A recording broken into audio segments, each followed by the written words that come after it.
안녕하세요. 붓기TV 갑티입니다. 오늘도 손자병법에 대해서 여러분과 한번 얘기해 보도록 하겠습니다. 손자병법에서 공격 방법 중에 공격 방법이 4가지가 있었거든.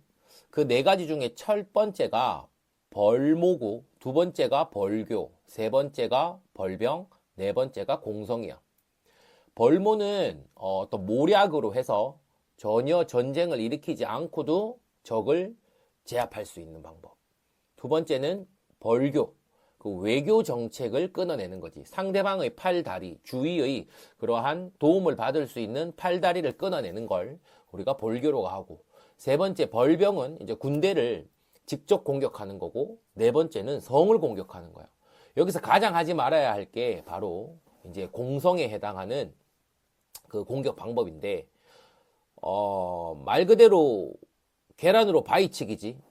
여기에서는 뭐라고 표현을 하냐면, 개미들이 성을 향해서 그 진격을 한다라고 표현을 하거든. 그 말은 즉 무슨 말이냐.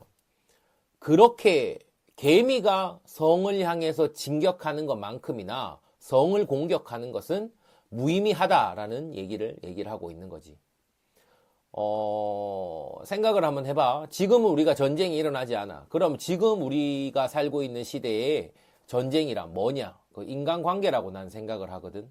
그럼 사람과 사람 관계에서 마치 손자가 살던 시대의 그 공성에 해당하는 건 뭐냐? 어떤 사람과의 어떤 문제가 생겼을 때 바로 자기 기분을 드러내면서 화를 바로 내는 것이 바로 손자가 살던 이 시대의 공성에 해당하는 그런 전략법이 아닌가. 전략이라고 얘기하기도 그렇지. 왜냐하면 그 공성을 했을 때는 오히려 얻는 이득보다 피해가 훨씬 더 많기 때문에. 그 화도 마찬가지인 것 같아. 우리가 사람과의 관계를 맺다 보면 분명히 화나는 일이 있을 수가 있거든. 근데 그럴 때마다 우리가 화를 낸다면 오히려 이득보다 뭐 그 순간에 조금 뭐 기분이 좋아질 수 있겠지만 조금만 시간이 지나면 오히려 이득보다 훨씬 더 안 좋은 기분, 감정만 남아서 나한테 피해가 더 크지 않나 이런 생각을 해. 내가 이 책을 사실은 작년에 읽고 올해 다시 읽는 거거든. 근데 작년에도 보니까 책에 그런 글귀를 써놨더라고. 공성에 해당하는 부분 중에 하나로서 화를 내는 게 나에게는 공성에 해당하는 거다. 근데 그 글귀를 보고 내가 작년 한 해 동안 과연 화를 내지 않았나라고 생각해 보니까 전혀 그 내용을 실천을 하고 있지 않더라고. 그러니까 여기 손자병법에서 하고자 하는 가장 큰 핵심적인 포인트는 뭐냐? 누구나 알 수 있는, 누구나 충분히 알고 있는 내용에 대해서 한 번 더 얘기를 하는데 과연 우리가 그걸 실전에서 써먹을 수 있냐 없냐의 차이야. 요즘에 계속 느끼는 것 중에 하나가 아는 거랑 실전에서, 우리 현실에서, 우리 인생에서 사용할 수 있는 거랑은 막연히 분명히 차이가 있는 것 같아. 그런 말이 있지. 알고 있는 건 지식이라고 하지만 그걸 우리가 현실에서 사용할 수 있는 거는 우리가 지혜라고 하잖아. 그래서 내가 요번에 또 이 책을 보면서 내 스스로도 이제 또 한 번 더 알게 된 게 바로 뭐냐. 화를 내지 말자.